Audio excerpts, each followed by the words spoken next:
We have the opportunity to examine these forces with courage and curiosity, and to challenge assumptions, and to imagine a future that honors the full spectrum of humanity. Having welcomed you all and believing that you are indeed feeling welcome, I want to attempt to share a South African perspective on the issue of race and gender, whilst also reflecting on some of the global shifts that are shaping our own discourse in the country. Racial politics in South Africa have been a defining feature of our nation's history and continue to shape its present. It is rooted in centuries of colonial exploitation, formalized racial segregation under apartheid, and the ongoing struggle to address the legacies of these systems in a democratic era. The interplay of race and politics reflects both deep historical wounds and the complexities of building a unified society in a country that's marked by stark racial and economic divides. Historically, racial politics emerged from European colonization in the 17th century, when Dutch and later British settlers imposed racial hierarchies over indigenous populations. This culminated in apartheid, which was introduced in 1948 by the National Party, a system that legally entrenched white minority rule over the black majority. Apartheid policies like the Population Registration Act, like the Group Areas Act, like the Bantu Education Act, systematically segregated communities, denied non-whites political rights, and ensured economic dominance of whites. 30 years since a democratically elected government in South Africa, the status quo remains very much unchanged. Black people, who make 81% of the population, only own 4% of privately owned land. 1% of the adult population, which is predominantly white, holds 55% of the wealth. Unemployment among black South Africans hovers in the region of about 40%, whilst white unemployment is closer to 9%. 64% of black people live below the poverty line, compared to 1% of whites. And although 40% of households in South Africa are women-led, the gender pay gap is such that women earn up to 20% less than men for equal work. In fact, shockingly, women make up only 3% of CEO positions in JSE-listed companies. And I know these are just statistics, but these statistics highlight persistent inequity disparities as evidence of unaddressed racial and gender injustice. Policies aimed at addressing these inequalities have fallen short, and recent developments in our country underscore these tensions. The ANC's dominance has declined. Its vote share dropped from 40% in the 2024 election, forcing a coalition with the DA in what they have called a government of national unity.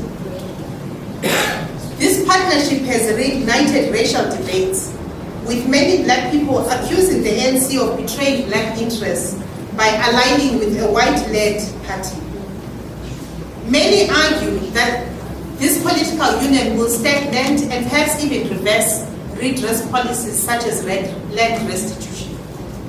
Conversely, some white communities feel marginalized by policies they perceive as reverse discrimination, a sentiment that's been amplified recently by organizations such as AfriForum, who argue that these redress policies are unjustifiable, are discriminatory, and increase polarization.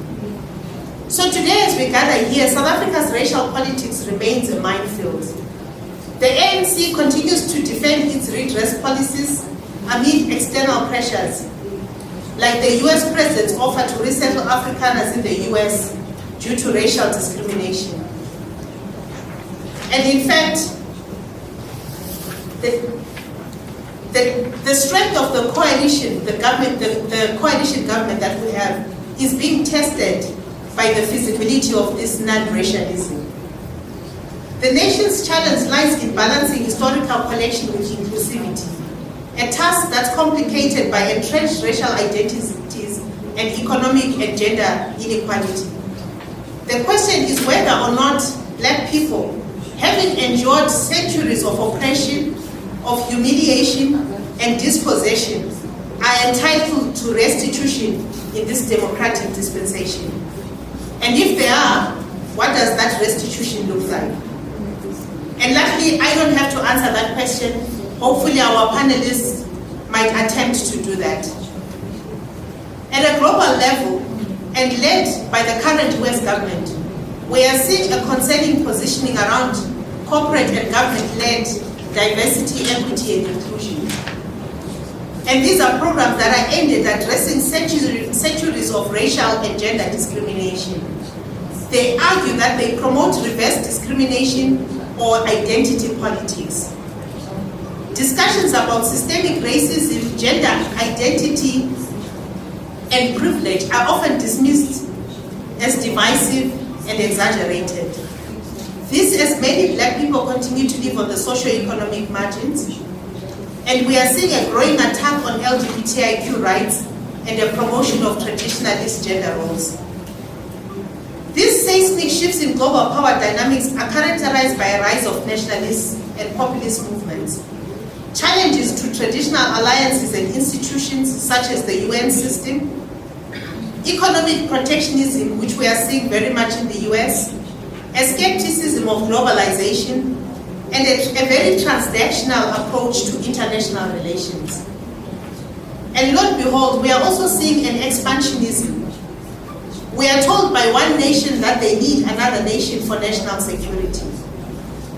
It is difficult not to imagine that at the partitioning of Africa at the infamous Berlin Conference, this very same phrase might have been used, that we need Africa for our economic progression. It was in 1884 then, it is 2025 today, and 140 years later, very little has changed. The experiences of South Africa, the US, which is represented on the panel, and Brazil, which will be shared in greater depth by my colleague from Brazil, Douglas. All of these experiences point to a world that's increasingly interconnected and yet still deeply divided.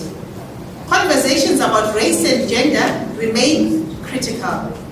These are not just academic or policy discussions. They are conversations about identity. They are conversations about dignity. They are conversations about opportunity and human rights. They shape the realities of the billions of people worldwide and determine the futures we build for our next generations. And to our participants both in this room and those out of the room, from every corner of the globe, your presence here is testament to the power of dialogue. You bring with you stories of resilience, insights born of adversity, and visions for equity that transcend national boundaries. And whether you're joining us from Brazil, in the remote villages of some of the quilombolas, or the crime-ridden townships in Johannesburg, or even in the bustling cities of the US, your voice and your perspective matters. And as we embark on this journey together, let us commit to a few simple principles. To listen with empathy, it is a delicate subject. To speak with integrity, and to disagree with respect. And I think our goal today is not to arrive at a single answer, but to weave a richer tapestry of understanding, one that reflects our collective struggles and the challenges of our shared humanity. This is a space where no question is too bold, where no perspective is too small, and where no truth is too uncomfortable. In fact, let us not shy away from discomfort, because often it is within that discomfort that perceptions are remolded. And most importantly, I would like us to recognize that this dialogue is not just about words, it's also about action, it's about transformation, and the collective power that we hold. So as we ask ourselves the question, how did we get here? We must follow it with the question, how are we going to get out of this? Let us stand in solidarity with one another, recognizing that today together we are much stronger.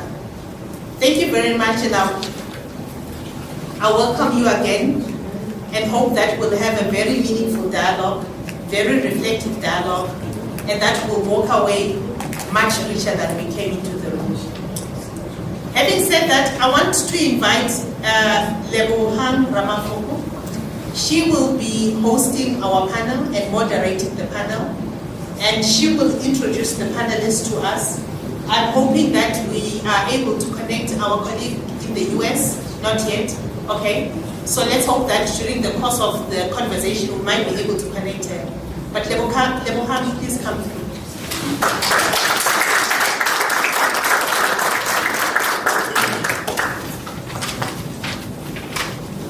Thank you very much, colleagues, those that are joining online, and everybody who is in the room today.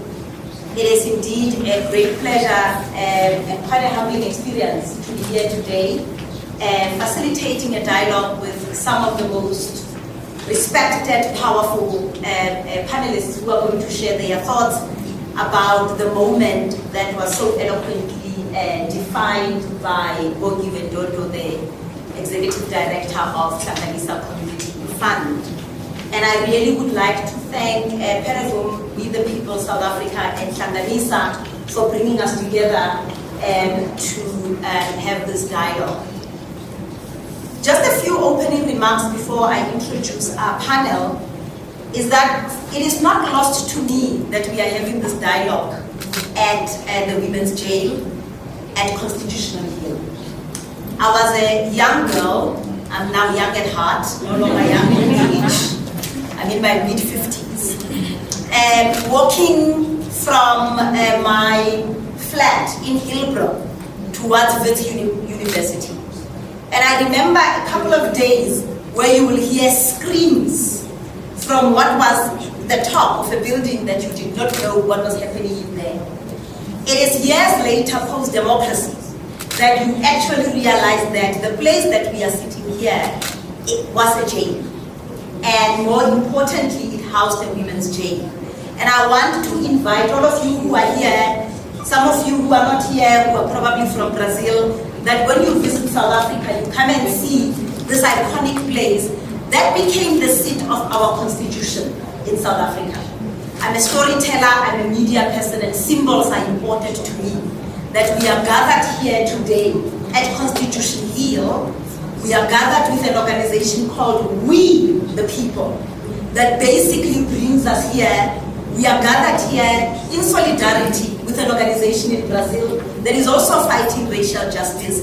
And we are gathered here by also an organization that represents a fund for communities to enable them to resist.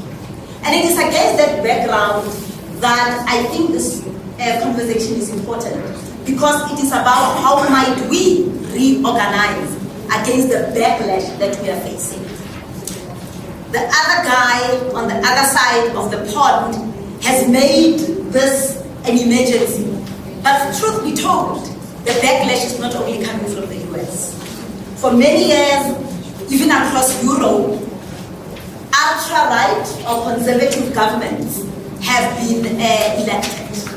And we are seeing not only the election of ultra-right government, but also a very systemic project of disinformation, where even in South Africa, we are rewriting history about who is the perpetrator and who is the victim of whatever you want to call is happening in South Africa. So I guess for me, while it is important to listen to the conversation that the esteemed panelists are going to have, it's also going to be very important for us to think beyond this conversation about how we might organize differently, seek each other as allies, because indeed freedom was not free. And if we don't secure the freedom that we all gained and worked so hard for, we may, in fact, we used to think that is going to happen. We are in the middle of the storm as we speak, with all of our freedoms being eroded. And so it gives me great pleasure to invite our panelists, one of whom will join online. I don't know if she's already Yeah, not yet. Okay, so I'm going to ask the other panelists who I'm going to introduce to basically join me on stage. Firstly, I'm going to call Gail Smith, who's a feminist writer, a journalist, and a media strategist. And according to what is on LinkedIn from Hanganisa, a powerhouse feminist writer who has produced groundbreaking content like The Feminist Thing, South Africa's first unapologetically feminist talk show, and has led major dialogues on health equity and gender justice. And she's got deep roots in storytelling and activism, and will bring a sharp intersectional lens and decades of experience to the fight for... To the fight for what? For human rights. Our next guest is also a powerhouse, is Nyeledi Magaze, who is a change leader and attorney with 25 years of experience across the private, public, and civil society sectors. She is a fierce advocate for equity and inclusion, and she leads transformative conversations on diversity, justice, and responsible leadership. And she does so often from the historic Constitution Hill precinct where we are hosted right now. Her work bridges business, law, and activism to build more equitable futures. I'll introduce Melanie when she joins us, and our next panelist is Sarah Blanco, who is taking pictures at the back. She is a lawyer with a master's degree in law from the Pontifical Catholic University of Sao Paulo. She is an activist in the Brazilian Black movement with 10 years of experience in civil society organizations focused on promoting racial equity. Her career also includes experience in advocacy and international coordination, and she is currently responsible for Peregum's international advocacy advisory area and continues as coordinator of the Civil 20 Secretariat in South Africa. Before we start with the conversation,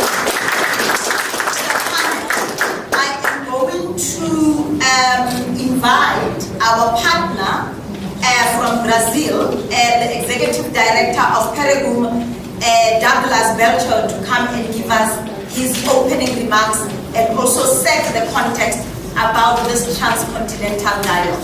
Over to you, Douglas.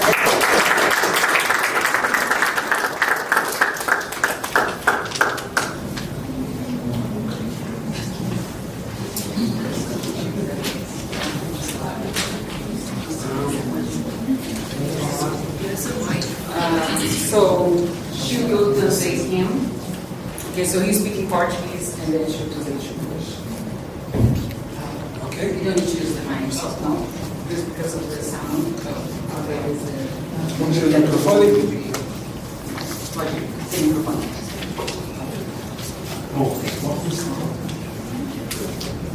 Good afternoon.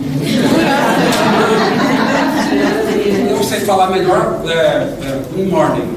Good afternoon. Yes, good afternoon. What I know is good morning, but today I've heard good afternoon. Esse é meu limite para essa língua tão bonita de vocês. This is the best I know in this beautiful language that you know, English. Vocês estão bem? Are you all okay? Yes. É uma honra para mim estar aqui. It's an honor to be here. É a primeira vez que venho à África do Sul. It's my first time in South Africa. Nós que organizamos o movimento negro no Brasil, We organize a black movement in Brazil, temos vocês como referência. and we have you as reference. Temos como referência a luta por justiça para as pessoas negras aqui na África do Sul. We have reference the fight or the combat against black injustice here in South Africa. O movimento negro brasileiro se inspira em vocês. We are inspired by you. Então eu estou emocionado de estar aqui conversando com vocês agora. So I'm very happy and honored to be here talking to you this afternoon. É uma viagem muito rápida, It was a very quick trip. Eu cheguei ontem, já vou embora amanhã, I came yesterday and I'm going back tomorrow. mas já fui no museu do Apartheid hoje pela manhã. But I've been to the museum, Apartheid Museum. Vou dar um jeito de antes de ir embora em Soweto ainda, And before I return, I will go to Soweto. para celebrar essa memória que vocês construíram aqui. Muito obrigado. Just to celebrate the memories that you have created here. And with that, I say thank you.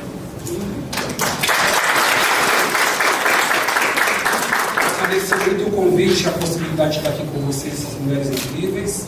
I want to thank you for the invitation I received and to be here amongst this beautiful and wonderful women. Thank E you. com a minha tradutora maravilhosa. My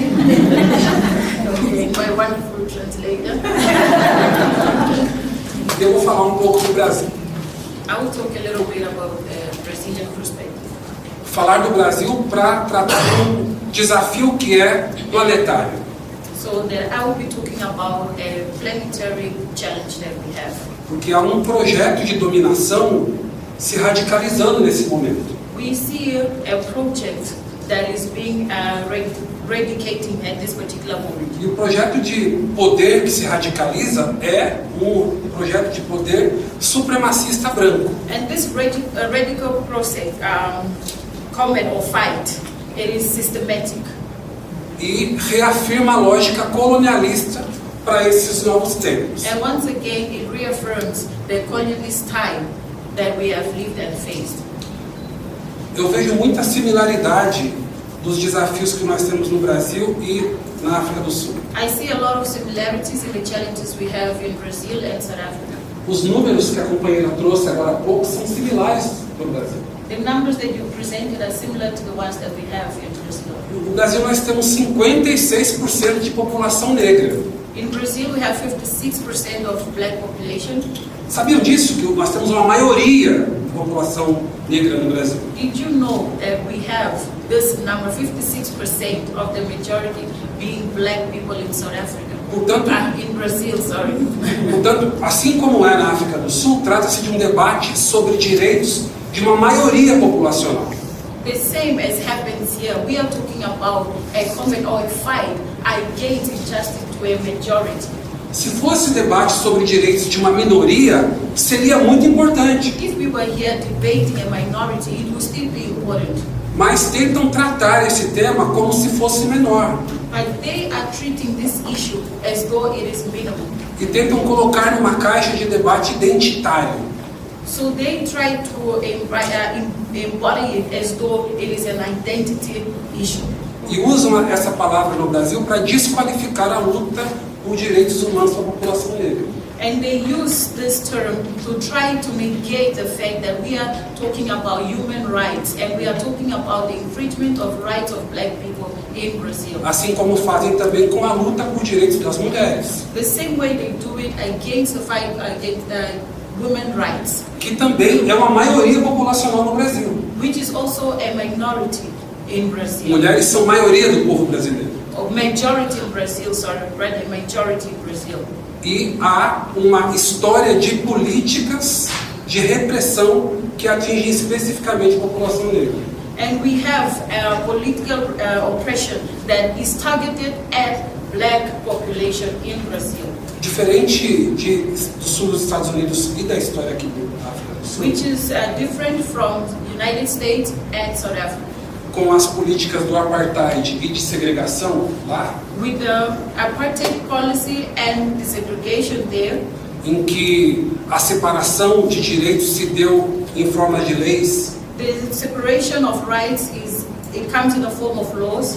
no Brasil nunca houve leis explícitas In Brazil, we don't have explicit laws or specific laws de criminalização ou negação de direitos para pessoas negras. of criminalization or the negating of rights of the population. No entanto, a realidade social sempre condenou essa população a ter menos direitos e a ser mais alvo da violência. So the population or society as a whole has condemned these people, denying them of their rights. They make them seem like a minority, but they are a majority that are being affected.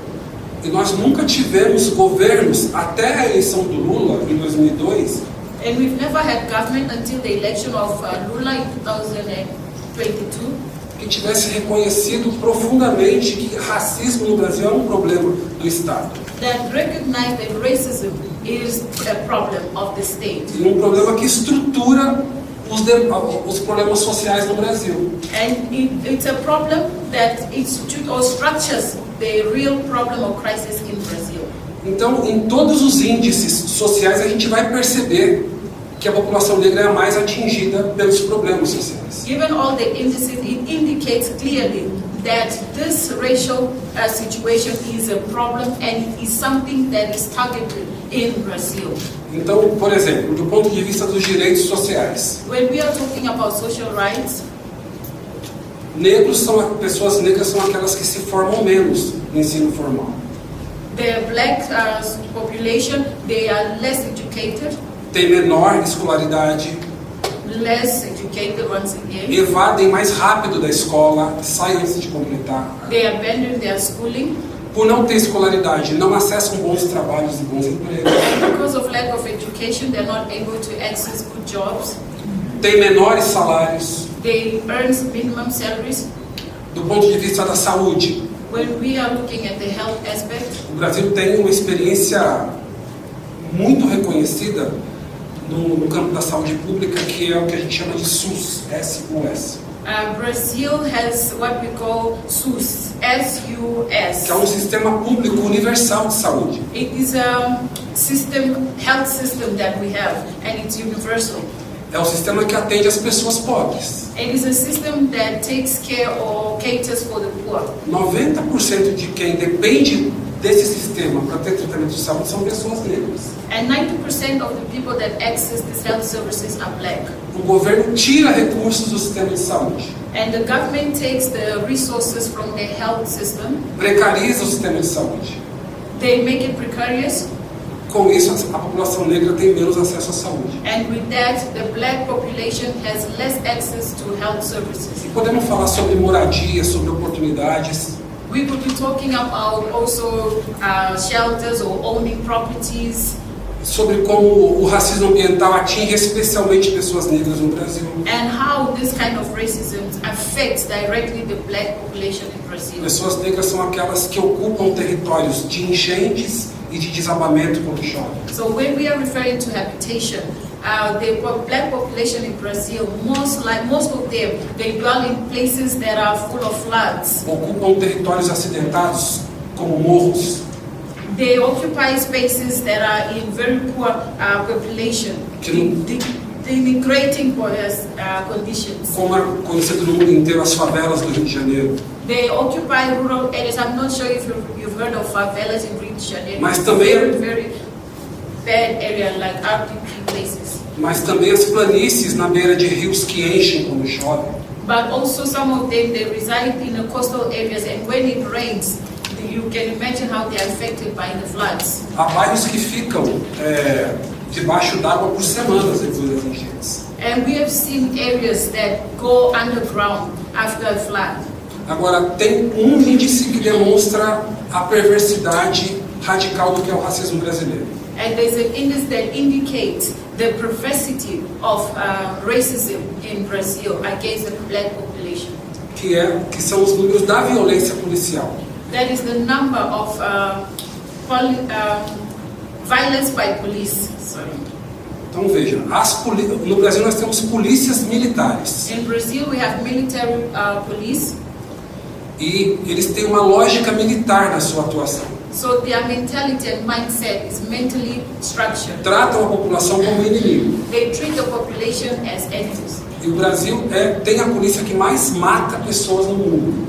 In Brazil, we have a high rate of mortality being by police. They kill the most. Cada estado brasileiro tem a sua própria polícia. Each state in Brazil has their own police force. Só o estado de São Paulo, São Paulo alone, a polícia de São Paulo, que é a maior cidade do país, São Paulo being the biggest city in o maior the estado do country, país, the biggest state in the country. em 2024, In 2024, that was last a year, polícia matou 760 pessoas. the police killed 760 people. No ano anterior, And the previous year, matou 740 pessoas. they killed 740 people. Essa tem sido a média nos últimos anos. This has been the average in the last years.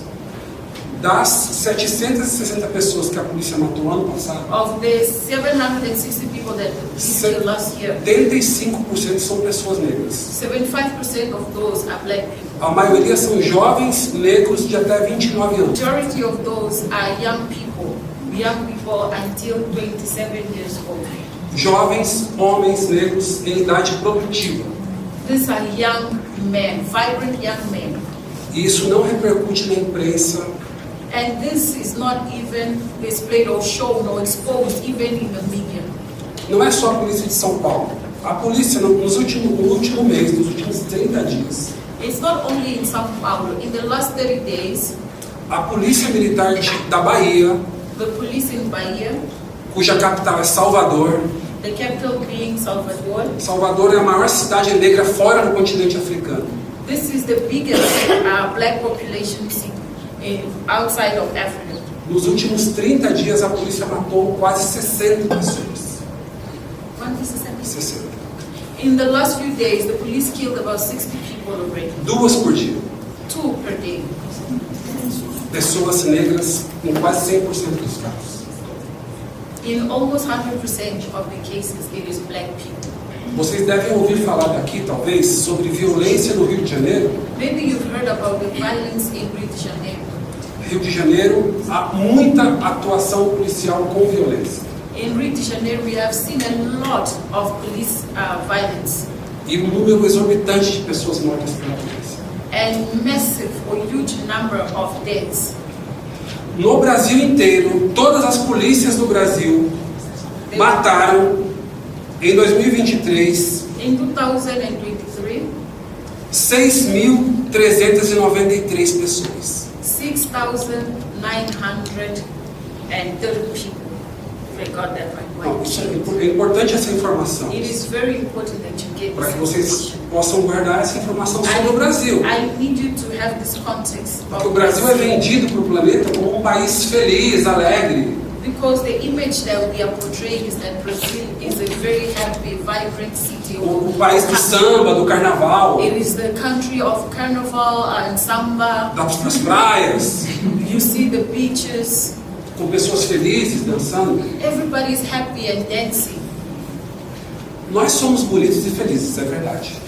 It is true that we are beautiful and happy, Mas nós não temos tantos motivos para isso. but there are not really many reasons for us to be. Mais de 6.000 pessoas mortas pelas polícias é a média todo ano no Brasil. The average is more than 6,000 people killed by police in Brazil every single year. O Brasil é dos países que tem a maior média de assassinatos promovidos pela sua própria polícia.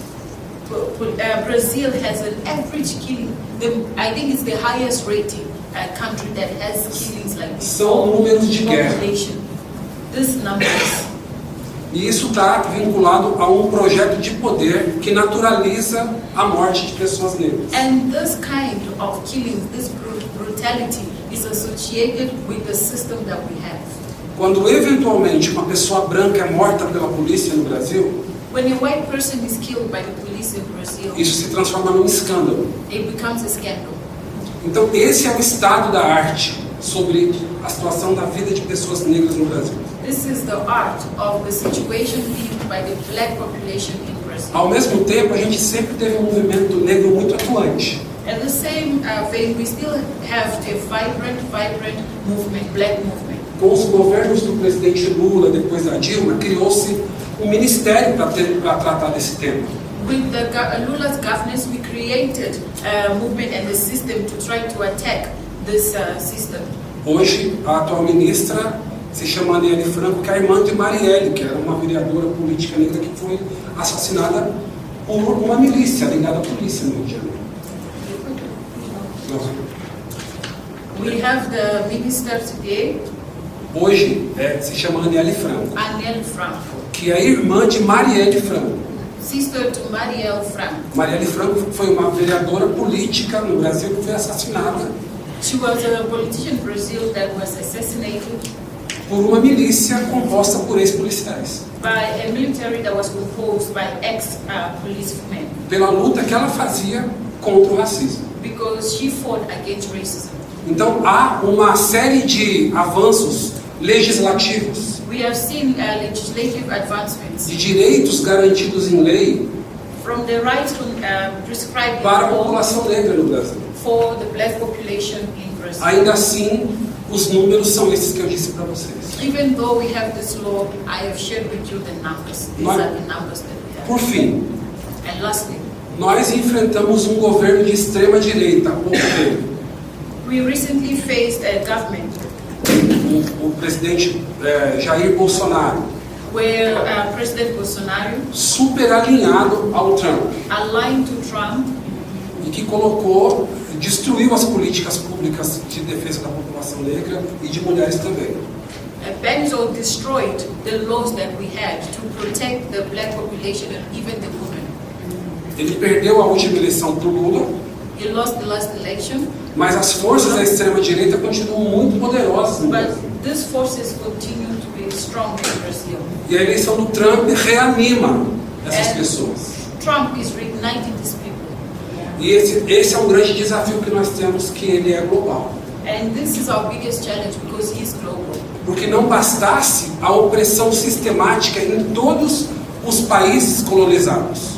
It was not enough that we have this systematic situation, all the colonized countries. Nós sempre precisamos, antes de Trump, de uma grande aliança da diáspora. We always needed an alliance with the diaspora, Mas agora nós precisamos mais, but now we need more allegiance. porque há um projeto global que visa radicalizar a nossa opressão. And because there's a global project, global plan to try to continue to infringe us and frustrate our efforts. Nós nos relacionamos com grupos de América Latina, também dos Estados Unidos, We are partnership with American Latin organization, also in the United States, que hoje, além de enfrentar o racismo colonial histórico nos seus países, we are not only fighting against historical racism in our ou seja, country, já era uma tarefa enorme, because that was already a challenge on já era um desafio muito difícil de combater, It was really hard to fight against it. mas a conjuntura piorou, But this has increased it, made it worse. porque há a ideia do crescimento da extrema-direita. Because there's this idea of these extremists, Faz com que os grupos progressistas brancos desses países which makes the progressive white population mantenham o seu protagonismo, maintain its protagonism. e a nossa agenda perde importância. And our agenda loses its importance. Ah, ok, agora o perigo é a extrema-direita, não é mais o racismo. Now the danger seems like the extremists, but it's no longer racism. Nós temos agora que investir em lutas universais e não específicas. Now we are investing in global or universal battles and not specific, E não identitárias. and not identity. Então esse assunto de pretos, de mulheres, atrapalham a luta. So this thing of rights, women, children, it is really disturbing. Comprometem a unidade da classe trabalhadora. They compromise the unity of the working class. Esse é um discurso que mesmo os brancos que são aliados estão fazendo. This is the speech that even the white people are making right now. O que nos deixa sozinhos de novo. The white ally that are making right now, which isolates us once again. Então, nesse contexto é super importante a nossa aliança. So in this context, it's very important our allegiance. O Instituto de Referência Negra Peregum tem um trabalho muito parecido com o Hanganisa, And our institute is doing something that's similar to Hanganisa, de apoiar grupos comunitários espalhados no Brasil inteiro, that we are supporting community groups that are dispersed in Brazil, especialmente grupos de educação popular, especially the groups that are educating the people, de educação para meninas negras nas educating comunidades, the black women in the communities, de, the young women, de resistência à violência policial dentro das comunidades, resistance against police abuse, violence or brutality in the communities, e também de enfrentamento ao racismo ambiental. and also fight against racism. Esse intercâmbio é fundamental. So this exchange is very important, this workshop is very Eu tenho important. certeza que outros companheiros e companheiras nossas do Brasil vão se inspirar com a luta de vocês. And I'm very confident that all our partners in Brazil will be inspired by your fights. E a gente espera construir essa aliança. And we are hopeful that we can have this allegiance. Thank you. Thank you very much.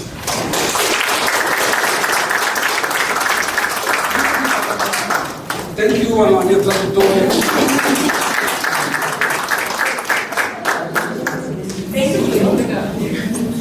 Thank you very much, colleagues. Thank you. Are we using the mic? Are we using the mic? We don't need to use the mic. Okay. I know I will be loud enough, so I'm going to invite my fellow panelists to be loud as well. There are a couple of questions that I prepared for the panel, but I think we have had such a rich input from both our speakers, Bongi, starting us off, and this account of what is happening in Brazil. So I'm going to invite all of you just in 3 minutes or so to just give a reflection of what you have listened to, both from the two speakers, starting with you, Dave. Thank you, Lebo, and thank you to our two previous speakers. I'm triggered, I'm sad, I'm thrust back into our history when black bodies were targeted for elimination. For many years after 1994, we were told that Brazil was the ideal sort of post-racial democracy that South Africa should follow. And I think for many of us at the time, we were very quizzical by the suggestion, because on the face of it, we never really saw black Brazilians. We would see endless death, and no disrespect meant to any Brazilians. We would see endless delegations of mostly white Brazilians, and we would always wonder, but why would that be the choice? I now understand very, very clearly. It's so clear that the structural violence that is going on, and I was fortunate enough to travel to Brazil last year, and I would advise any black South African to go to Brazil. I think that it is such a complex country with such a very, very complex history and so many similarities to South Africa. I am delighted at the mention of Marielle Franco, who was assassinated. I think her assassination was so shocking to us in South Africa that someone who fought for racial justice could be snuffed out in a moment in history when we had all assumed that Brazil was making movement. But I think that from what we're hearing now about the sheer numbers of extrajudicial killing of black bodies in Brazil, it's clear that things are not all hunky-dory, to say the least. And I think that it really, really does reflect something of our past, but also of our present, because all is not well in our country either. Black bodies are still targeted for elimination, whether it is through the callous disregard of health systems for black people, education. So I'm really, really moved by that introduction. I'm really shocked by the figures that have been offered, and I'm really, really glad that Hanganisa is making this alliance with Brazil, because I think that there are many, many lessons for us to learn from each other. Great, thank you. Nyeleti? Thanks, Lebo, and good afternoon, everyone. So I think for me, the reflection around the concept of the hierarchy of race, so that pecking order, there's a fundamental principle around white supremacy that I don't think we give enough attention to. Because we see the consequences of it in the things that are happening. But somehow we don't go back to the fact that actually it's because there's this principle and this fundamental belief of white superiority across the world that is the source of a lot of the experiences that black people have generally. And I think the Brazil experience, the South Africa experience is similar in that context. So if you're dealing with people who believe they're innately superior to everyone else, they will use their superiority to rule and to get what they believe works for them. And as a result, it doesn't matter whether you are in the majority or not as black people. The pecking order is already clear.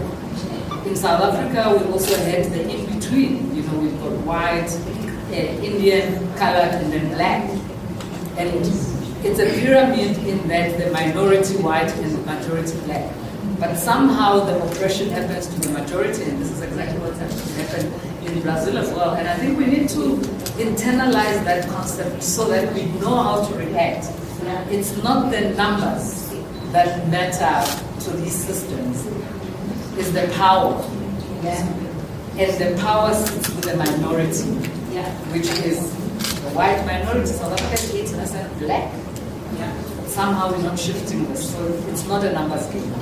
The second reflection for me is this divide and conquer concept, which was done in South Africa, and I do tours, by the way, here at Cornhill as part of the stuff that I do, leadership tours, I call them.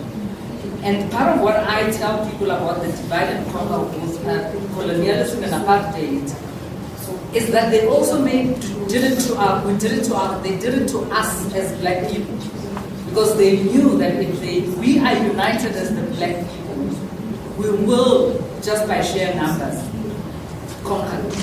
So they used our tribes to create that divide and conquer. And we are perpetuating it in our democracy. It's not just in sometimes how we engage with each other as black people from different tribes, and I'm being controversial, but it doesn't really say this truth. It's also in how spatially we either live or not live with each other. And I think that's an important element around divide and conquer. So even across the world, they've done that to say, we will divide and conquer so that South Africans and Brazilians in this case don't even get the chance to collaborate and create their own strength to be able to fight systems. We are busy fighting our own internal battles, but also sometimes even fighting amongst each other and with each other such that we forget the bigger issue that we have to fight against as a country. And I think for me, those are the two big things that have kind of settled in my mind based on the reflections. What Bogiwe spoke about is more the consequences of this superiority and the divide and conquer concept, basically. Thank you so much. Sarah, listening to our experience in South Africa from Brazil, because I'm sure the Brazil story is from there, what stood out?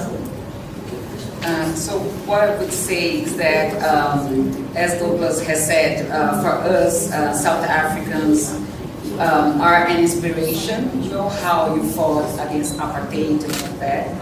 But at the same time, it's frustrating when we get here and then we see like how, even though there is no apartheid anymore, how deep the social inequality and racial inequality is in the country. And one thing that stood out for me is the high rates of unemployment amongst the youth, right? So this is something that in Brazil we also face. So the Black Brazilian youth, they have a hard time accessing the labor market, even though when they're well qualified for that, right? So then seeing here how deep that social inequality is, that really like stuck out with me. Another thing that Bongi mentioned that is very similar to Brazil as well is the condition of Black women here. So in Brazil, Black women are the majority of the population, and even though we are the ones who live in the worst conditions, right? So in that sense, it's very connected as well. And another thing that I would address is related to our struggle. So what I feel is that at some point South Africa was like in the global eyes because of apartheid, like in that period of history. But once that ended, and then we had Mandela as the first black president, it seemed like everything solved, right? And then we don't hear about what's happening in South Africa anymore regarding the racial inequality. And I think it's the same thing that happens in Brazil. So even though we have deep struggles, we have a very strong and powerful black movement that is also always pushing and denouncing what happens there against us. We have a hard time making that, making our voice global as well. So there's this deep denial of what Brazil really is, right? Reflects on how the world sees us.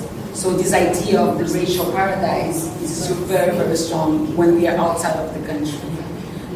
So for me, I have like the feeling that here in South Africa, interacting with some white people here, I feel the similarity in the way that the Brazilians behave as well.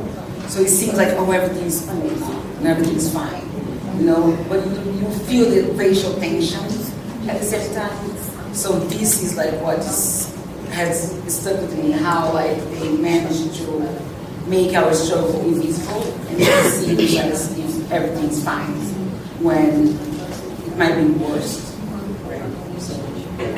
Thank you. Just to draw our attention that our other panelist, Melanie Willingham-Jaggers, I hope I'm saying your last name properly, Melanie, has joined us online. She's on the screen for those that are in the room, and I'm sure those that are online can see her.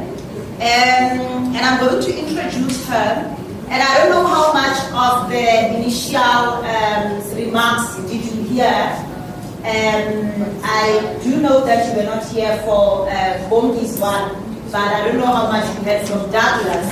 So I'm going to ask you to reflect if you heard Douglas, but I'll also ask you your first question, just so that we go to you. But before you do that, we are very, very excited and welcome Melanie. Bongi had already welcomed everybody. By way of introduction, Melanie is the first Black and non-binary Executive Director of GLSEN, leading the charge for LGBTQ+ youth, gender, racial, and disability justice. She was named one of the out 100's most influential LGBTQ+ people of 2023, and she is transforming GLSEN into a truly intersectional liberatory force. From launching the nationwide Rise Up campaign to reshaping leadership for equity, Melanie's impact is bold, visionary, and unstoppable. Welcome, Melanie, and we are very excited to have you here. And maybe if you had Douglas, I'll also ask you to reflect on Douglas's remarks.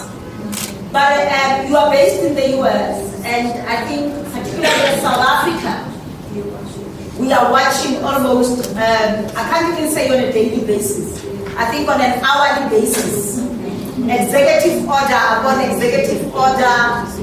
Some people added on WhatsApp groups they should not be in. I mean, we are watching a lot. We are no longer watching dramas now. We are watching what is happening global. And as you have seen, for other reasons that I will ask my South African colleagues to talk about, an attack, specific, not exclusive, but it's specific. There's an exclusive dose of attack on South Africa. Just from where you are sitting, I want to ask you two questions. Are you surprised that this is where the US is? I mean, it is not lost to me that if this was Africa, there would have been observer missions sent already to come and look at how Africans are compromising democracy. Now we are watching everybody who's bombed everybody in the name of democracy being very undemocratic. Maybe, reflect, but also just give us what this moment means. I mean, the sexual reproductive health and rights, the rise of LGBTQ+, diversity, equity, and inclusion are all being attacked. How did we get here, or how did you in the US get here? Are you surprised? And maybe just tell us how it is like right now as an activist, a vocal, bold visionary dealing with this. But if you had Douglas, maybe some of your remarks on what Douglas also said. Over to you. All right, thank you. Can you hear me okay? Yes. Okay, wonderful. Well, first of all, I want to say thank you so much for having me. My apologies for being late. You all are on the right time. I'm on the wrong time. So I got my time zone mixed up.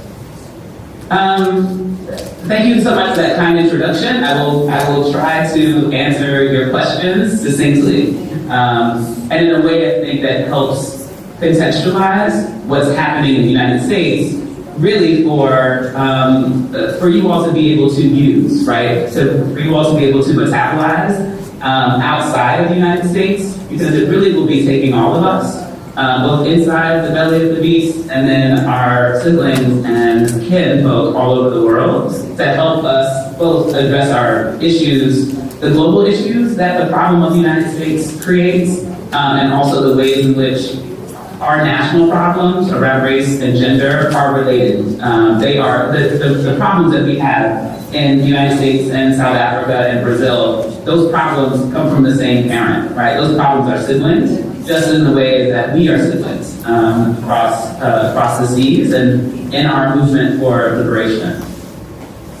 How did we get here? It's a long story. And first I'll say I'm so sorry that the problems that we keep having in the United States continue to proliferate and inspire the worst of people around the world. And I want to just lift up that I think that racialized capitalism, white supremacy, and misogyny are self-updating systems and technologies, right? That when we find ways to get free, it finds ways to continue to try to stifle what possibility we've been able to find. And I say that to offer context, not to say that we cannot defeat these systems, because I think that we can. But I do think it's important that we understand that these systems are constantly updating themselves in response to us. And one final point on this, one last point on this piece, which is that a thing I've been struck by in the last several weeks since the current administration has taken power is, despite them telling us that they are all powerful, that people like me and others don't exist, they really are moving in a way that tells on themselves. It tells that they are afraid. It tells on themselves that their power, their grip on power is brittle and slipping. It tells me in the way that they are acting, executive order after executive order, that even they don't believe what they are saying. That they are actually trying to stun us into submission. They are trying to stun us into compliance so that they can continue and proceed. However, just like us, they don't even believe the lies that they are telling. They know that it is deeply ridiculous. And the only way they can get around it or get away with it is by moving so quickly that none of us have a chance to gather ourselves and respond. So that's my point one of how did we get here. We are the original wound in our country, our original sin. Sin is a hemisphere worth of stolen land and a continent worth of stolen people, right? That there is not enough money in the world to make right, to pay the debt that has been incurred by this deepest crime against humanity in all of our living memory. And as a result, they are acting in a way that continues to run away from that debt, despite saying, we believe in democracy. That's what we say in the United States. We believe in a multiracial democracy. That's probably what you all have heard in your own countries. But it's because of that in unwillingness and inability to contend with the first and deepest sin and wound that we all hold in this country that continues to make this unacceptable behavior seek to rule the day, because they know once they let it go, they will never get it back. If you ask me if we are surprised here, I would ask you, I would tell you that some people are surprised, and the people who are surprised do not look like me or you. Okay. Black people, black women, understood the stakes overwhelmingly. Black people and black women understood that this was always possible, because this has always been under the surface. One thing I would offer is a new take on U.S. history, which is to say that the Civil War was actually won by the South, and we see the reemergence after the reconstitution of itself in this moment. We saw it emerge virulently after President Obama won in 2008. It consolidated in 2016. It was very mad and stormed the Capitol January 6, 2021. And it came back to power with a vengeance in November 2024. So we should understand this moment as connected to that moment, which has everything to do with the refusal, the outright refusal of a multiracial democracy, the outright refusal of anything that includes anyone besides white men, cisgender white men, who have in their vision to have dominion over everyone else as property, including white women. That is who we are in the United States. That's our psychology. That's our democratic. That's the DNA of our country. Unfortunately, young people. We do that because we know that education is the cornerstone of democracy, and we know that belonging is the cornerstone of success for every single person, no matter who they are. And we demand that our system, as long as they exist, include everyone and ensure that we are affirming, respecting, and nurturing every learner, right? And so in this moment, my organization, we began seeing attacks from the right wing several years ago, pointed attacks. And I understood that then, and I understand it now as the same thing, which is that they came after us because they understand that we are deeply affected. If it is true that a 5-year-old or a 12-year-old or an 18-year-old knows and sees LGBTQ plus young people, sees transgender, non-binary, gender expansive, gender diverse young people as the same as them, then they cannot be groomed or fooled into wanting to or annihilate them in the future. And so this anti-LGBTQ, this anti-DEI, right, the idea of the no diversity, is really coming from a deep genocidal tendency and malady within a white supremacist psychology. That's what this is.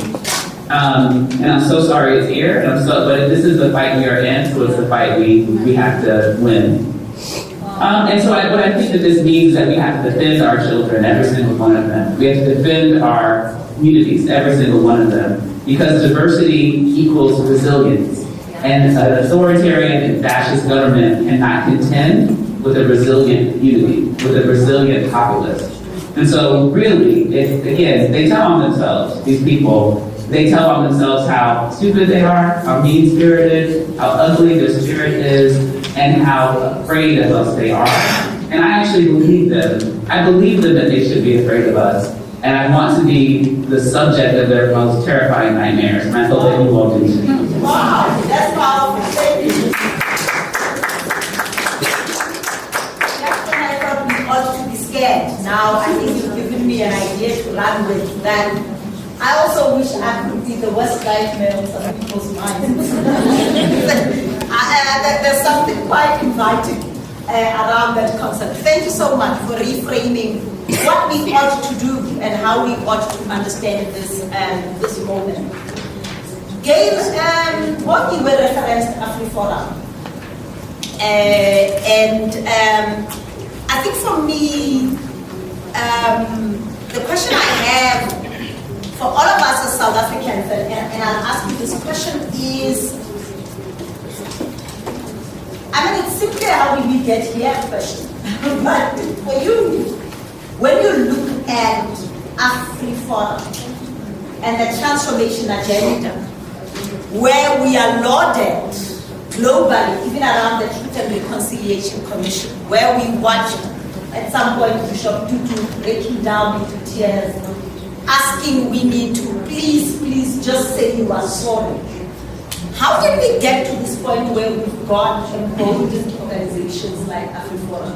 And what do you think that says about what we ought to have done, what we did not do properly around our transformation agenda and our fight for human rights for all? Thank you, Lebo. Well, I think it's been picked up by one of the previous speakers. It's got the restorative power of white supremacy. It has an incredible capacity to restore itself and to keep going. I don't think we did anything wrong. I think that we did what we never wanted to harm white people. We just wanted to be equal. We never had malevolence. We never had hatred in our heart. We just wanted to be equal citizens in our country and have equal rights. rights. So this narrative that they built up over many years of themselves as victims, starting in the 1930s with poor white syndrome, that legitimated a society that was entirely built around building them up as a white minority state. They had 48 years of preferential treatment. They had 48 years of progressive health care. They had 48 years of social security to the detriment of the majority. So it's not surprising that they have had all of those benefits and they have been very active. The right is always more organized than the left. So they have been working consistently. So they were working behind the scenes before Mandela was even let out of prison. They were working the laws. They created an amnesty clause in the law so that they could continue killing us and then come to the TRC and get amnesty by claiming it was political. More of us were killed after Nelson Mandela came out of prison than the years before. And there are people in the room who have mothers and grandmothers who were incarcerated in this prison, who bear the scars on their bodies of the white men who violated them, who did the most heinous things, and these people move around us. So how did we get here? We got here because we, I think, were trying to do the right thing, and we were not being duplicitous or malicious in terms of the ways in which we wanted to build this society. But I think also we need to be very cognizant of the power of people like Elon Musk who learn from the West. They understand the power of propaganda. They understand what victimology means and how they can manipulate the media and manipulate people's opinions. And just to your point about the TRC, I think the TRC was a very, very important process, but it was also very important. It was very flawed. And again, they gamed the system. They set in place laws that they knew when people come to the TRC, all they have to say was, well, I belong to the National Party and I was just following orders, and they would be then entitled to amnesty. So all the heinous crimes that they did, the extrajudicial killings that they did, the sheer numbers of black bodies that they blew up with explosives because they didn't actually want people to find the bodies and so many thousands of South Africans, we don't know where those bodies are. So how we got here is really, I think, to the point that Melanie raised, and my sister here had spoken earlier about the restorative power of white supremacy. White supremacy is an incredibly powerful global movement. And when you have somebody like Elon Musk and other white South Africans in the Trump administration, they understand how power works. They understand how to restore themselves. So I think that, we did the best that we could at the time, but it is not what we did wrong, it's about what they continue to do and what they continue to do right. They understand power, they have got political power, they have got economic power, and they look out for themselves primarily, number one. That's quite a lot, and I must say, it's quite challenging to me. Because I also don't want to fall in the narrative that says, everything else that happened, the reconciliation, the olive branch, the book sisters, Mandela agents of, racists was in vain, because you can also fall on that. But with what you share, there is a part of me, and I'm coming to you, Nyeleti, about healing work, that says, at what point do we regroup as the South African majority, as the global disenfranchised, and say, hang on, we may have been too nice. I don't know, there is something there about, and you work in the healing space, and often when I hear people reflect on race relations in South Africa, the narrative, and I'm glad that Gail, you brought out, how they know how to shape the narrative and how long they can keep the narrative, is the fact that as long as I take my next child to a good school, I've done my part. So you clever blacks who come and say, let's share power. That's not what we are this about. How can we speak about healing, unity, reconciliation? And my question to you is in two parts. In a society that continues to be polarized, and I think the disinformation agenda has placed there. But also when there are such deep-seated wounds. So when I heard Creole and the ilk speak, my anger was not only emotional, it was physical. You know, like I felt just as an individual that I could grab somebody. No, because how dare you say you are the victim? You know, and when so many people have not previous generations, immediate generations, we speak about black tax as black people. You know, we start off by regressive. And many black women do that. Many black women who are not paid equally. So there is an intersection between race and gender, who are not paid equally to men, who still carry 60% of the burden of bringing up children, but also who are the ones that are sending money back home to redress what apartheid did. So how do I wake up and I've not cried Snotendrane to, if you don't know Snotendrane is Afrikaans, I don't know how you translate it. Why am I not out there with Elon Musk and saying, look at what happened to me and my grandmother from losing land and stuff? And I wake up and today is the victim. So how do we even begin to talk about healing in a country that is further polarized or being polarized?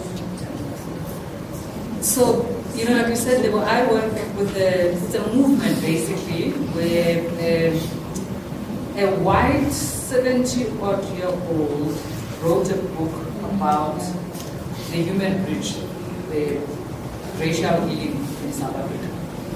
And a very privileged white man, he used to own Sobe, Ian Fair, and in his journey of owning businesses, he started in the music industry, he had exposure to a lot of black consciousness as a white man. And in his twilight years now, decided I have to put pen to paper. And he wrote a book, launched it in September last year.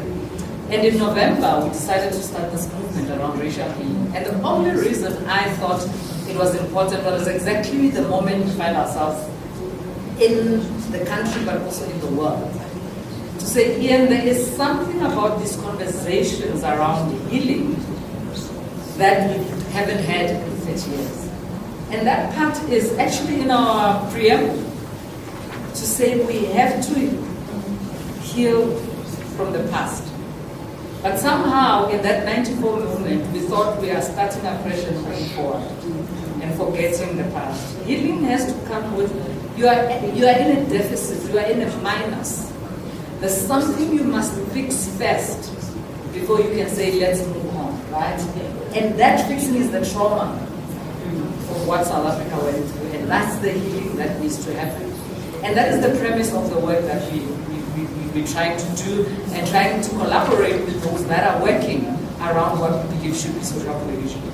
The second piece around this work is, Albie Sachs was one of the first constitutional court judges back then after our constitution came in 96, but also a trustee of the We the People movement, We the People organization, had the saying, and I'll paraphrase, that, we have the country that a lot of people died for, but we don't have the society that they sacrificed for. So we have the country, but we don't have the society we deserve. And part of this healing is to get that society that we deserve. Fast forward to today, what do we find when we're having these conversations is that I think AfriForum and Solidarity did us a huge favor. Because I think they brought people into the ring, into the boxing ring, who had opted out. White people were quiet for a very long time, and the cost of the silence of the privileged means the burden sits with the victim to bring up the conversation. They went and put their foot in it with what they did. Said we want to start with the Bella Bill, they want to preserve Afrikaans as a language. I'm Tsonga. If I start speaking Tsonga now, maybe 3 people, so far 2 I think that I've identified, maybe 3 will hear what I say. Because we have also weaponized language. Yeah. I am fluent in Afrikaans, but you will not catch me. I hate the language. I was taught, I'm 51, I grew up in rural Limpopo. I went into university in apartheid South Africa. My mother taught biology in Afrikaans. My father taught geography in Afrikaans. So I hate the language. But I'm fluent in it because it was used to say this is how we're going to educate the black child so he can serve us. Yes. Now what they did with AfriForum is that they started a conversation amongst themselves about being an Afrikaner in the context of being white. And as a result, you've got Afrikaners who are saying things, you've got other white people who are saying things. I belong to WhatsApp groups with the majority of white people where I just watch the space. It's actually quite lovely.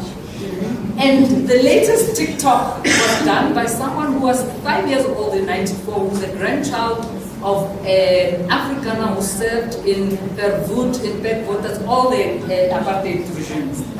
And she talks about what has happened with apartheid and colonialism is that if you see South Africa as a glass of water, hot water, you take a system called colonialism and apartheid as a tea bag, and you put that tea bag in the water. Fast forward to '94, we take out the tea bag. Okay. But what do we remain with? It's no longer the water, the hot water. It is tea, which has now been influenced by this tea bag. How do you transform this tea? Okay. Can you even do that? Do you chuck it out and bring another cup of water? What does that mean metaphorically? And this is why the healing conversations must happen. And it cannot be the plight, the burden of black people to bring white people to the room. White people must come to their own room. And Afrikaner, who from Beitelanders, I don't know if you guys have heard about them, he was on TV, said it is time for us as white people to move out of our white houses and go to the black houses. Metaphorically. Says you can't talk about farm matters without 2 things. Farmers work at those farms and they are black people. Yes. And that farm matters come in the bigger context of crime in South Africa, which is far bigger. Yes. And a black person still stands a higher chance of being violated or being a victim of crime in South Africa than a white person does. So I think that's the context of this conversation in this already polarizing, continuously polarizing, but saying we have to heal, but we also have to use the context of today to bring that healing so that we don't look like we're just looking backwards and we don't deal with the context of today. Complex, but it's not impossible. Yeah. I mean, thank you. You give me hope. I mean, I think you really do give me hope when you say there is something beneficial that AfriForum and Solidarity have done. And I agree with you. I think that the argument that you put forward is quite persuasive because I think these conversations need to take place and they need to take us somewhere. What I want to shift on to, Douglas said it, Sarah, and I'm going to ask you 2 questions. One is the difficulty of putting racial justice on the agenda when you've not had legislated racial discrimination in your context. And the second question, which is going to be a question, because I'm cognizant of time and we want to have a question, a Q&A, is a question, and I think Melanie started us off about what this movement calls for all of us, as activists, as scholars, as people interested in racial and gender justice. So I guess 2 questions. How do you begin to put on the agenda racial justice in a country that is not healing from apartheid? There wasn't legislated, legal apartheid, but black people are still affected by poverty. Black men are still killed by police. How do you sustain that conversation in that context? But also with this backlash, how do you think, as Melanie said, this global solidarity could look like?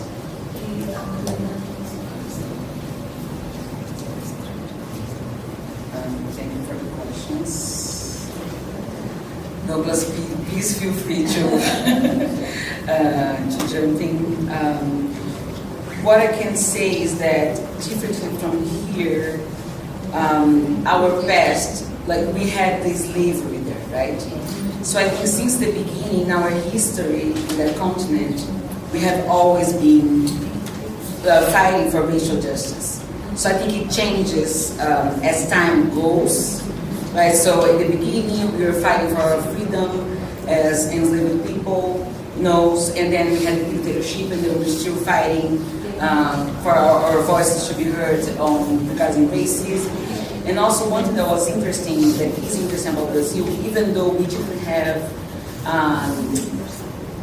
open laws clearly segregating us or instilling a regime of racial segregation, we had laws that would benefit white people, right? So the issue there is always rooted in class. So we say that Brazil is a very elitist country. So the laws that we had, so for example, affirmative action is something that we fought for years. So the black population could have access to affirmative actions. It's something that back in the day, white rich people already had affirmative action. So if you had land, property, you would be the ones allowed to go to school, for example. So for a while, poor people who didn't have access to education, who were not literated, they couldn't vote, for example. So what Brazil did, it hid its issue of race on class, right? And at the same time, this propaganda of whitening the country, right? So Brazil, eugenics in Brazil was and still is a big thing. So that's why we're like, oh, the racial paradise, we mix it, and all of that. Because I think that's also a way of also try to hide what happened. But at the same time, because of those issues and because we could see that the black population was struggling since the beginning, we were always vocal about our conditions. So for example, after slavery ended, the law didn't say, wow, we need to, black people need to have land and jobs and food. What happened there was, okay, you're free to go, do whatever with your life, So like the day after slavery is the day that we always say like, that was the most important day. Because we didn't have any public policies for us. So that's, the struggle continues from that moment as well. So we were always struggling, and some of the people, that's why like, for example, we have like one of the highest population of domestic workers there, because a lot of the black women remained working in the houses. So they were not slaves anymore, but at the same time they needed housing and food. So they would live there, continue the work in exchange for housing and food. So they wouldn't have a salary. That just later on, they fought to have their labor rights organize it. And then they would be able to have a salary and all of that. So I think that it's like, even though we didn't have this legal system, I think at the same time, this same legal system allowed us to see, to clearly see the differences on how white people and black people were treated there. So I think that's the main reasons why we kept, fighting and managed to have our struggle on the Brazil political agenda. So that's what I would say. And as for the global solidarity, that's me how how we might build it, against this backlash. Any thoughts, any ideas? Yeah, I think what we're doing here is one of the things that's very important. So how do we reconnect with each other? Because one thing that always gets my mind when I speak to activists in the black movement, young back in the day already, fighting against racial inequality, is that how they didn't have technology, but they were already connecting with South Africa, with the US, with Europe, in Latin America and all that. So now that we have all this technology, we are so far apart from each other, right? So I think like, how do we use technology more effectively? So I think it's like one of the main things, how we reconnect, how we have these conversations to understand that it's not that in Brazil that has more racism than the US or Europe or whatever, but how racism impacts us from the different contexts that we are in. So I think these conversations, they must happen. And again, like building alliances. And I do think that the US, because of the role that they continue to play in the globe, I think voices of progressive American people is very important as well. Because what I feel is that they can be heard in a way that we are not heard. You know, so I do think that having them in the solidarity movement, you know, to support us, not necessarily being in the front of the struggle, you know, we're giving the floor for us to talk about our struggle. I think that can be very, very powerful. So that's what I think is Great. Those are good ideas. Melanie, I don't know if you can still hear us. I'm just talking about how we might build the solidarity on race and gender justice. I like the point that you made about the work that we do with children, because I think often in the social justice sector, I know youth is who we sometimes, you know, include, but I'm not aware, and I don't know if you are, about the work that is being done by children. I don't know if, you know, even in this healing program, you know, we are working with children. But Sarah spoke about solidarity, particularly with progressive movements in the US. And so I just thought I should link back to you and ask, you know, this moment, what kind of global solidarity might we build with each other in order to advance the cause and the agenda, but also deal with this backlash that we are facing globally. Your thoughts? Mm-hmm. Yeah, I appreciate the question.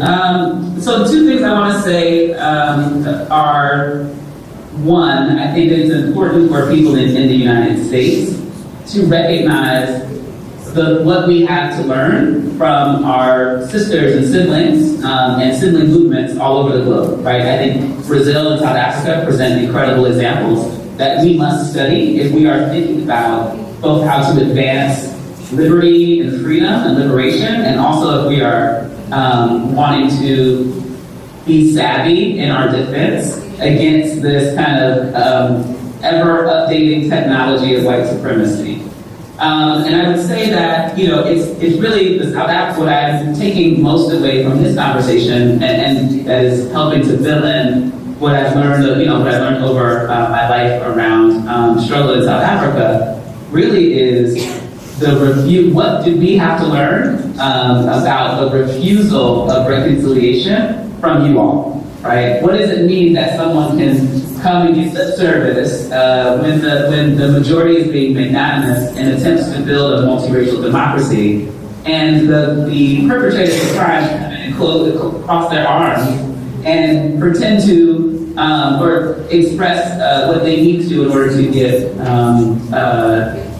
to get acquitted, right? But then have the ability to not participate or build a thing for everyone ensuing 40 years or 30 years.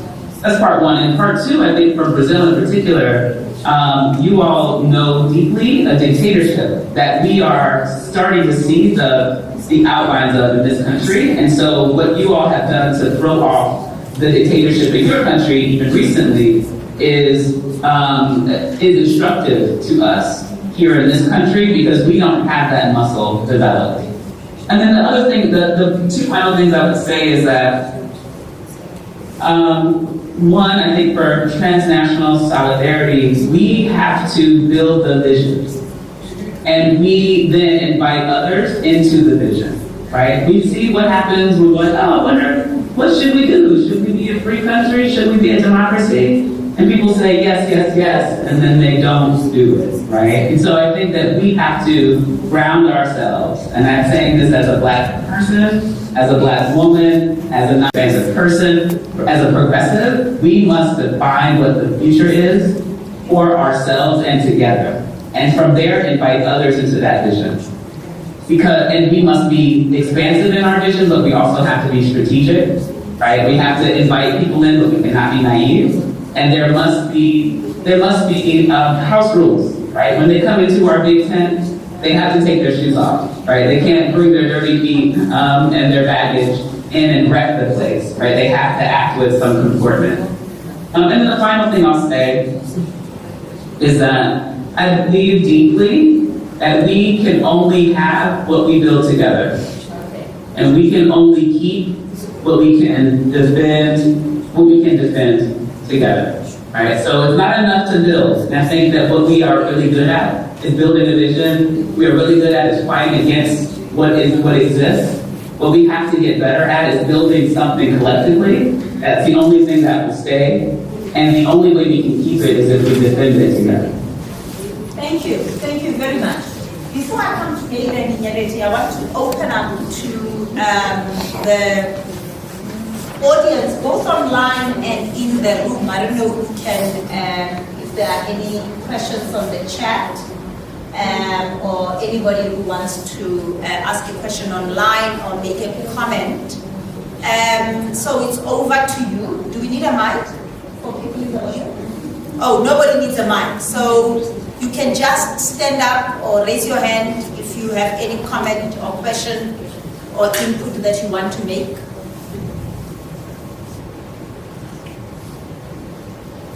Yes, Bongi?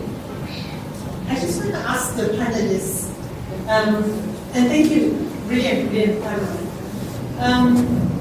How much agency do we give to ourselves in this fight?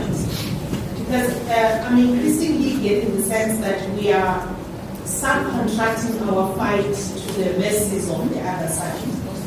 And I often say to my team, we talk about Black Lives Matter. And I ask, to whom do Black Lives Matter? Because to Black people, it doesn't look like our lives matter for us. Okay. And for the longest time, we haven't gotten our acts together. If you look at the countries that are now respected by, your,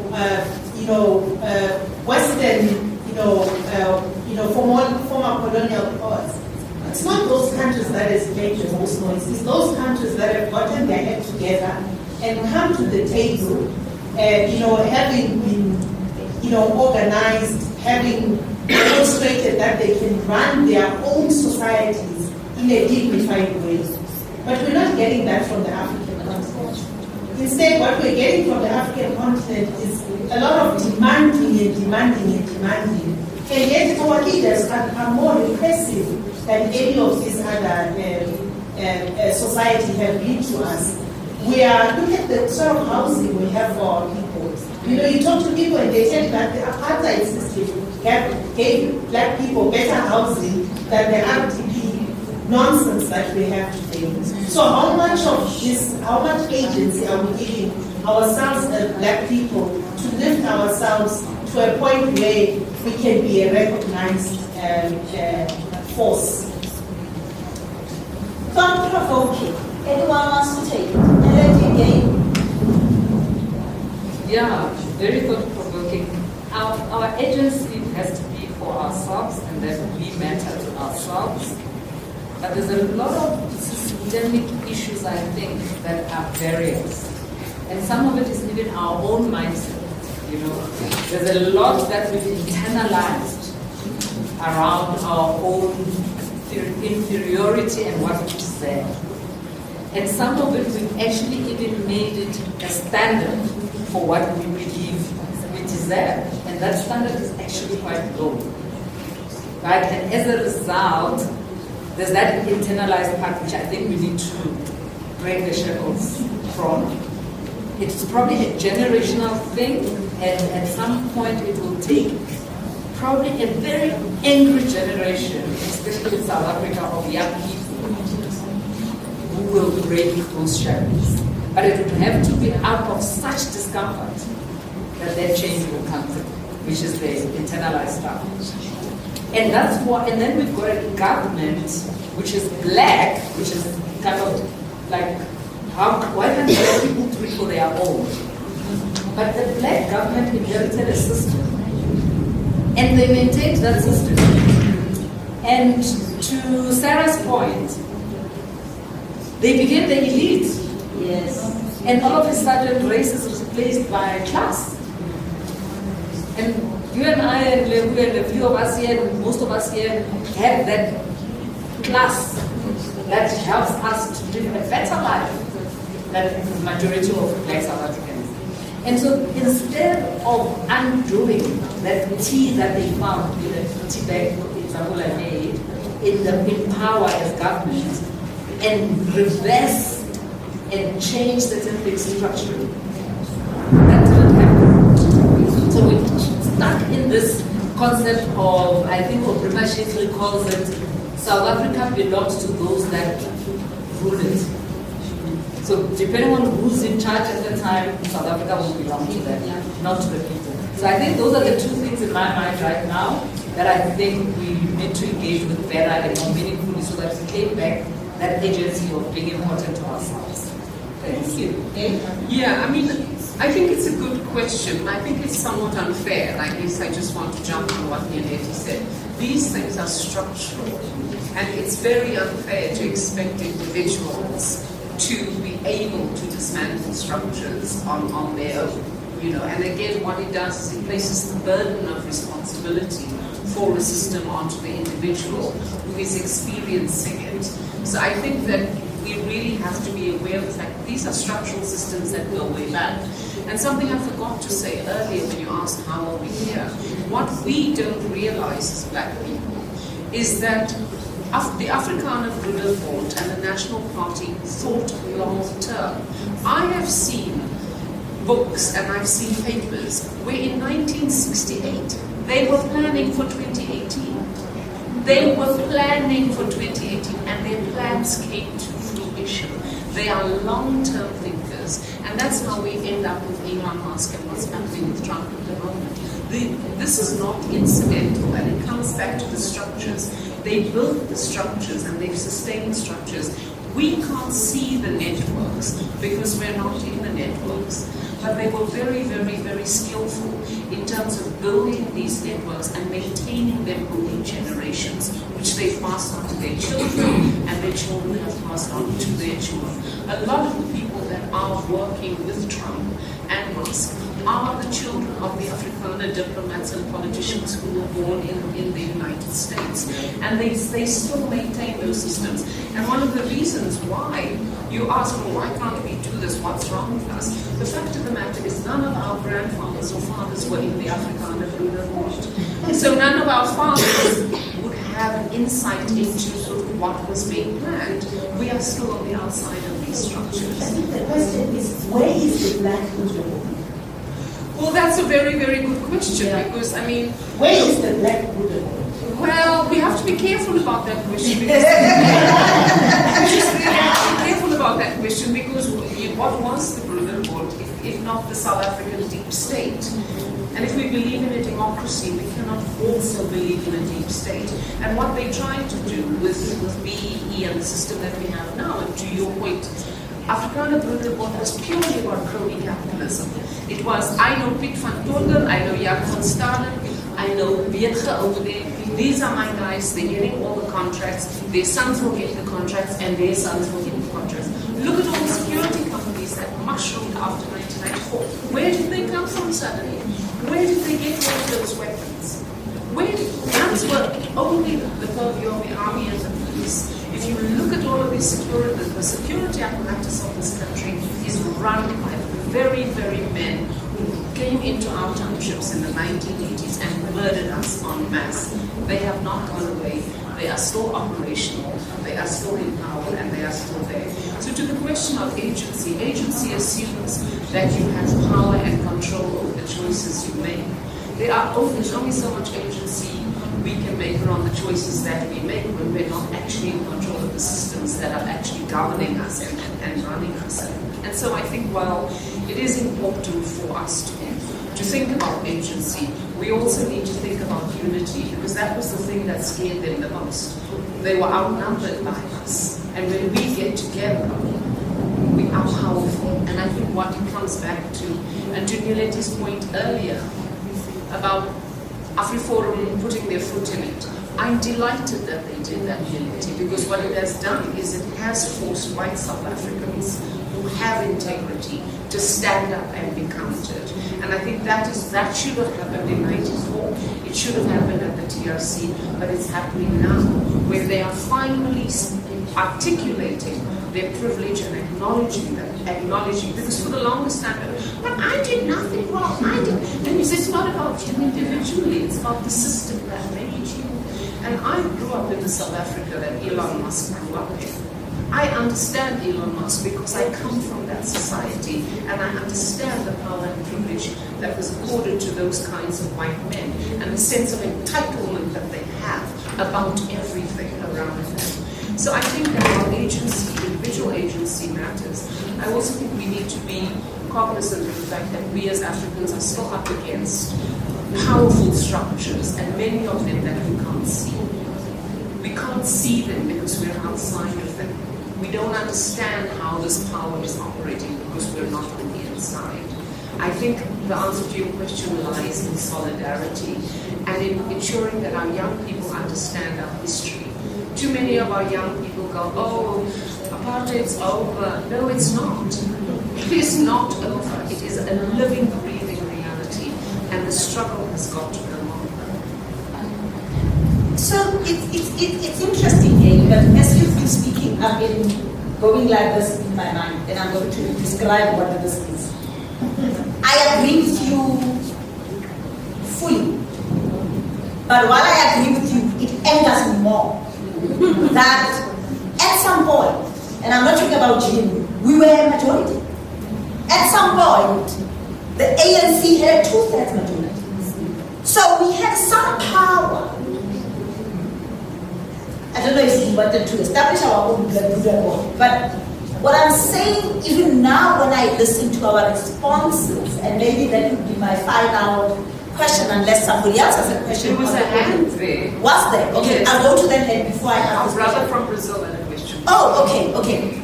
I think the point that I'm making about, while I agree with you about the structure and the system, is have we not squandered the opportunity ourselves? You know, and is there some responsibility we need to make? In South Africa, you know that at some point the economy was growing. The ANC had a 2/3 majority. What did we do with that movement? At some point, Zimbabwe was the breadbasket of Africa. What did we do with that movement? So there is a part of me that agrees with you, but the part that angers me is like, so what did we do when we had an opportunity? What we did is they just bought us, and that's They what bought us, They okay. bought us because that's how capitalism operates. All right, It understands the power of money. It Okay. understands its divide and rule. Fine. It's That makes divided. it. Now I'm back at equilibrium. We were bought. Or some people were bought. They did not buy me. You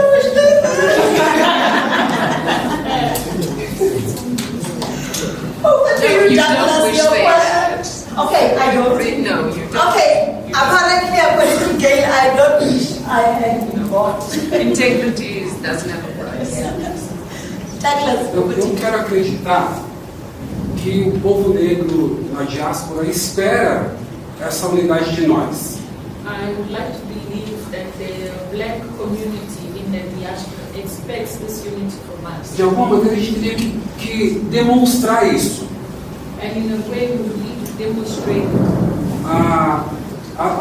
Em 2021, in 2021, homem negro foi assassinado, espancado por guardas do supermercado Carrefour.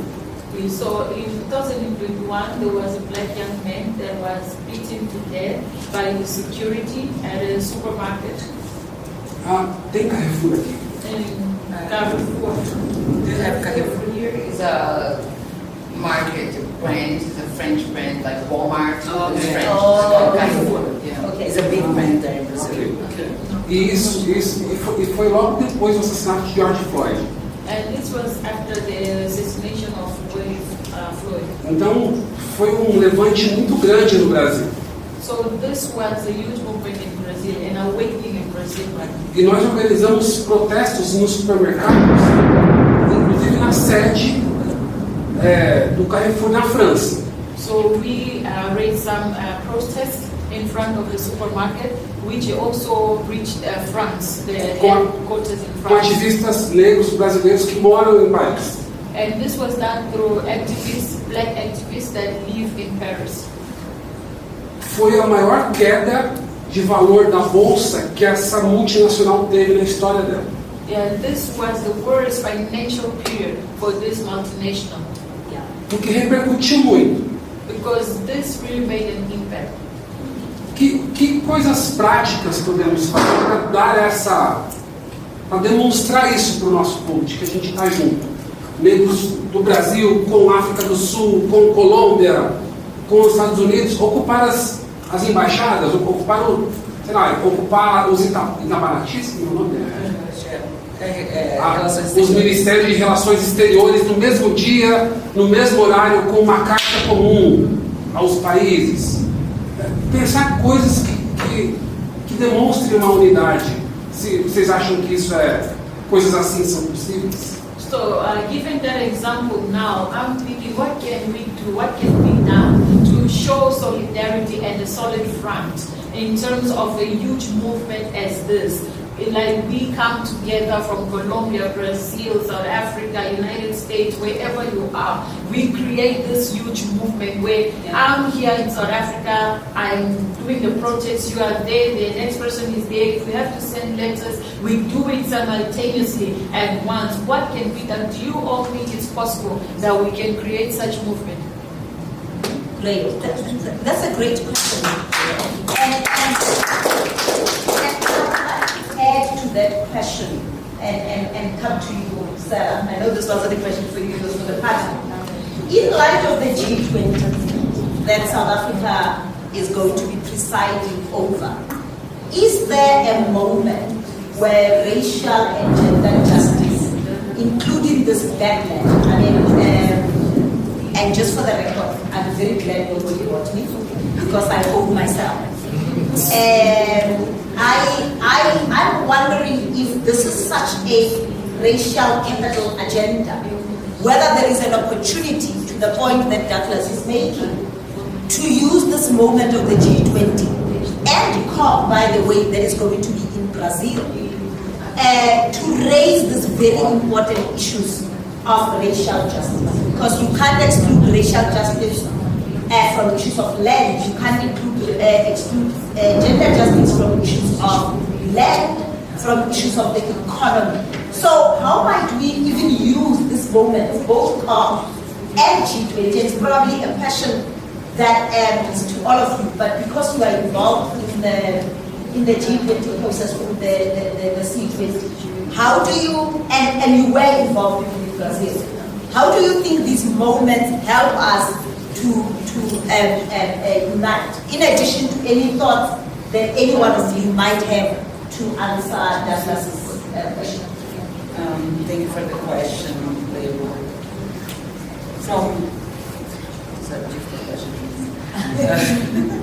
No, I'm thinking, I think the advantage of being very big and international process, in which the moment, for example, South Africa now is under the presidency of the G20, so all eyes are in South Africa. I think it's an opportunity for us to unite, like the example that Douglas gave. So can we write a letter from different countries and handing to the G20 leaders? You know, so this is like a specific moment that we can have in order to do that. With the same thing with COP30, one thing that we have been discussing in the room, and it's already shared with Hanganisa, is having an event around COP30 with organizations from Africa and from Brazil to address the issue around environmental racism. So I think doing those moments around the same time that the leaders are united, and then you have the media, everybody looking at them, I think can be very strategic, to address the issues. And a part of me, even though I carry a lot of hope, I think that's what moves me to continue to be an activist. Sometimes I feel that, considering this scenario, South Africa is our last opportunity push the agenda around racial justice because we don't know what will happen from next year on. So next year, the US will be under the presidency of the G20. We don't even know if they will host the G20, right? But probably like racial just won't even be on the table. So I do think that this is the last opportunity that we have to provoke the leaders. And considering South Africa's history, I think it's the moment, you know. So Brazil tried to push that under the C20 Youth Engagement Group for the civil society. We managed to have a working group focused on anti-racism. And this year we also have a working group focused on anti-racism, but I do think that we should do more. So the leaders, like, they discuss economy, but and they do not connect it to the impacts that it has on people, right? And race needs to be on the center of the economic debate in the world. I think that's what's at stake, and that's what Trump is doing. You know, benefits of our race because it has to do with economic power. So those are the things that I would, that I believe that we could do. Thank you. So, as you were asking the question on the G20 movement, I went and checked the theme for G20 South Africa. And the theme says solidarity, equality, and sustainability. The question says for whom, right? But the second thing is, part of what Mikhail said earlier, we're working with systems and structures that we are inheriting from the powerful capitalist structures of the world. Your G20s, all these spaces have got this structure that we are inheriting. And if we're bringing the race element to it and racial justice to it, we already have the limitation of we're going into a system that's not even ours for what we want to protest. So I think there's something about this agency question that we need to think through working in the systems that are not necessarily designed for what we want to achieve, and how do we push back against those systems. And we do with the South Africa movement, and then the momentum of it gets lost next year because the US is not interested. How much of this do we own separately as countries that have this, the meaning of solidarity, equality, and sustainability in common as far as racial justice is concerned for us? Okay. I mean, I'm a great believer in global solidarity, and I believe it's always possible. It's possible now, we see it. And I think it's a living, breathing thing. I think we also mustn't underestimate the power of culture. And I think that is how we can build a movement around G20 as well. My trip to Brazil was like, and I know it's far and I know it's expensive, but everybody wants to see themselves. And when I went to Brazil, I was absolutely blown away by what I saw, which is people who look like us everywhere, except in the parliament, where I also went. I went to the Brazilian parliament for an afternoon. And they have all of the representatives' pictures up. And I was looking for the black people, and I can tell you there were very few of them.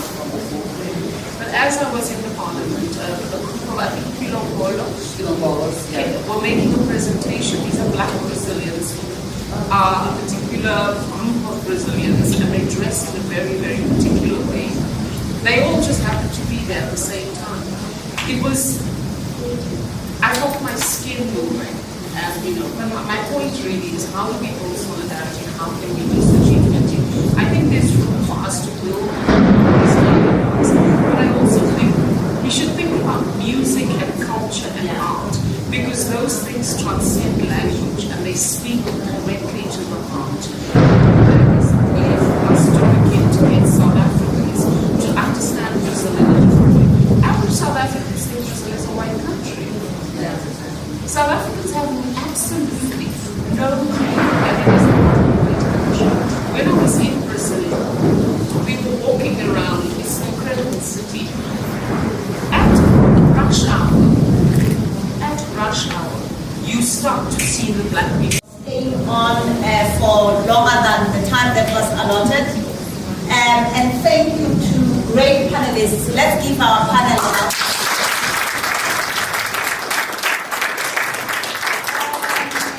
I think this global solidarity means that, this will be one of many conversations that we will have, convene, dream, think, and support each other. And on that note, I would like to invite is Mandela the right way of saying it? Yeah. Irfan Mandela, who is the head of education at Be the People, to give us the closing remarks. Over to you.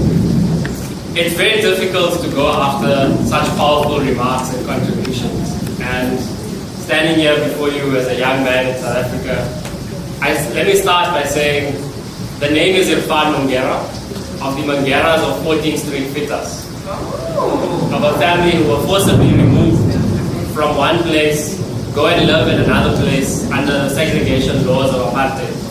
And so for me, this period has been quite reflective, insightful, but also something that has driven anger as a young person in South Africa, where the actual victims are the ones who are now looking at the oppressors and saying, how are you claiming to be the victim today?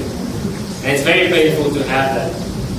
And so all the inputs today have been really good, but I don't want to spend too long doing this conclusion because I know everyone wants to take and go back home safely given the weather as well. So as we draw this to a close, I want to ground this in a bit of that history, and that's why I started by introducing it the way I did.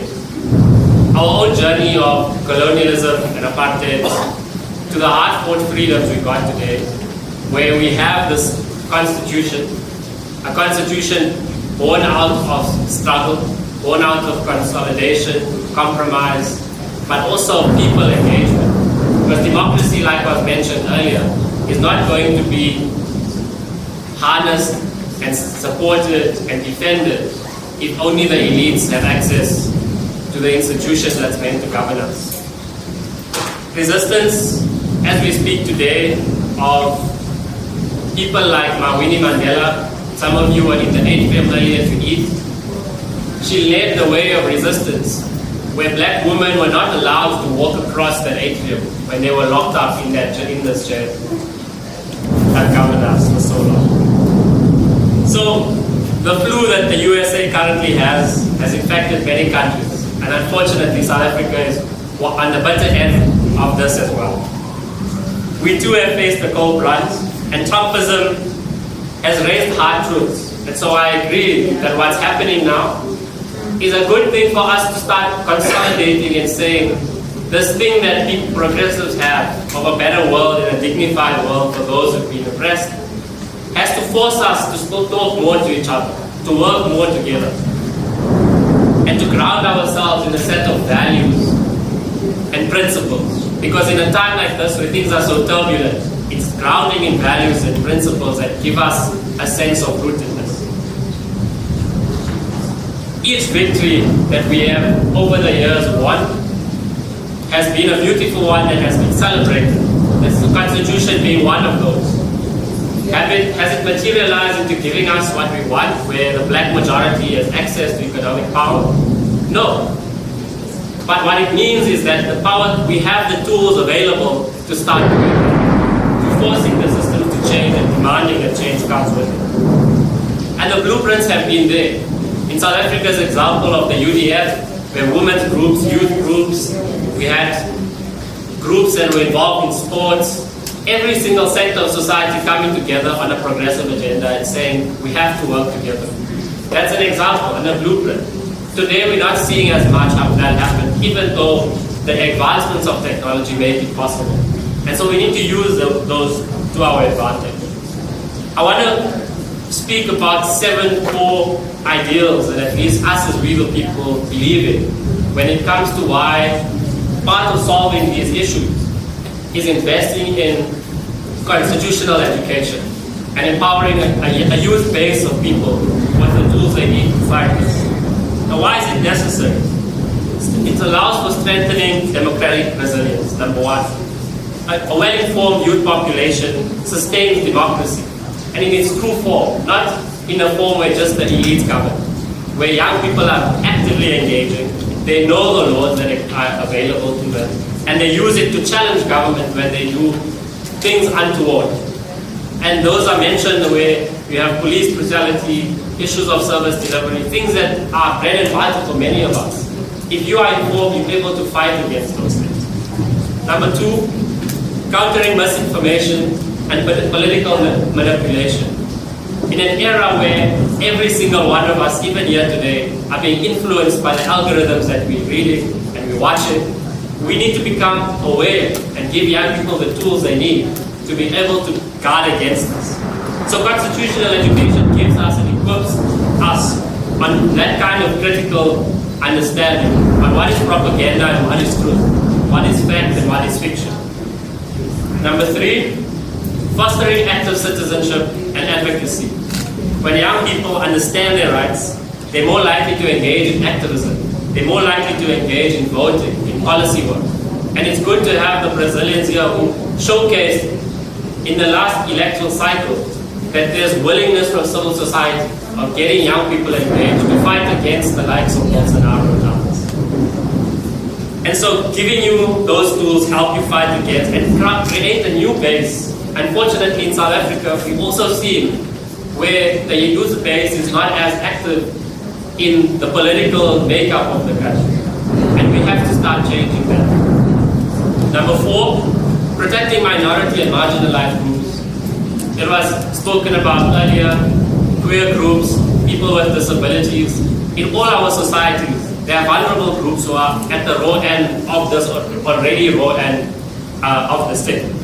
And so human rights regressions will continue unless we also prioritize and value the people who are the most vulnerable in our societies. Somebody mentioned kids, and it's so good that there's a kids program on Constitution Hill called Play Africa, where young kids are taught, children, about the need for voting and just playing. As young kids, particularly young black kids who don't have access to recreational space, who are saying, our youth deserve to live a life of dignity as well and grow up with that kind of mindset. Number 5, preventing the normalization of rights violations. We cannot allow in our modern democracies this gradual erosion of human rights. So we need to teach young people to resist against it. When they see people being called different names or when they see abuses of power, it's about them understanding that they have to challenge those cultural norms and practices before they become entrenched, as many of this current system has done. Number 6, building a culture of accountability. In this age, yes, we might have had it a couple of years ago, but we didn't have it because society felt like it's the politicians' roles to govern. We must relax and sit back. It doesn't work that way. Functional and healthy democracy is when each of us, in our organized groups and as individuals, hold those we put into power accountable, to demand that they do what we put them there to do, and not what the elites are doing or asking them to do on their behalf. Number 7, encouraging global solidarity. And it was so good that this entire dialogue was about global solidarity and ensuring that across nations around the world, we root ourselves in a form of solidarity that makes sense. This is almost 10 years since Fees Must Fall, which was a huge movement in South Africa. We also have the Black Lives Matter movement that was spoken about, the feminist movement that was spoken about. But what are we not doing? We're not engaging each other effectively. Those movements have worked in those movements, in those spaces, without the intersectionality that we need. And I'm glad to say that I'm going to Brazil next week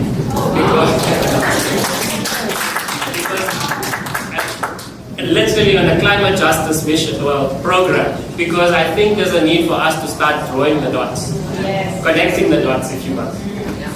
And that's what solidarity is. It's the art of showing up. Show up to places where you might not have been asked to be there. But it's important that you're there when the women's organization is hosting something. My sister here has been part of the National Youth Coalition because when I put out the call to all South African youth groups, I said, we can't be working in silos. Young people are unemployed, we are facing alcoholism, drug abuse, etc. How do we solve it if we're going to keep doing it alone? And so We rallied thousands of young people to march to the president. And it's still continuing. And we're hoping that that idea of solidarity, of showing up, doesn't end by just dialogues like this. One last thing I'll add about that function is that we need to start moving away from this type of model of discussion and dialogue. I'm a firm believer in creating space that is more circular, so that there's shared change of knowledge and ideas. Maybe there are people in this room who have some ideas who didn't want to share it. And that's primarily because the design of our spaces influence some of the things. So in summary, constitutional education is a frontline defense against authoritarianism, against the rise of this kind of regression of human rights globally. It transformed young people from just observers to active participants in society. And this event is testament to that transnational solidarity, and that we are not alone in the fight, in our collective fights that we're having. And it's important that we remind ourselves that there are people across the borders of the world that are there facing the same struggles. And this backlash today is a reaction to the progress we have made. And it should not be looked at as a weakness, but as a strength. Because that slingshot example is showing us that when we come and we fight back, we will do so stronger.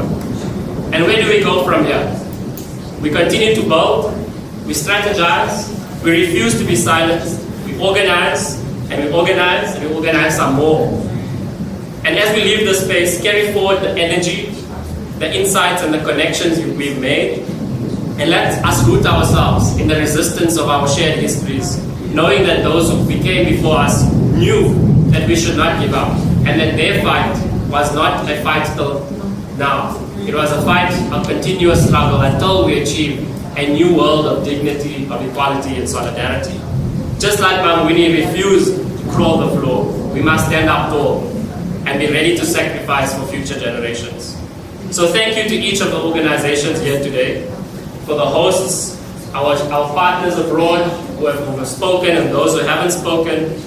Thank you to all of you for being here on Con Hill. Your courage and your commitment to justice is not gone unnoticed. And we at Con Hill look to welcome you as we continue to build and fight this fight together. The work continues, and let us do so together.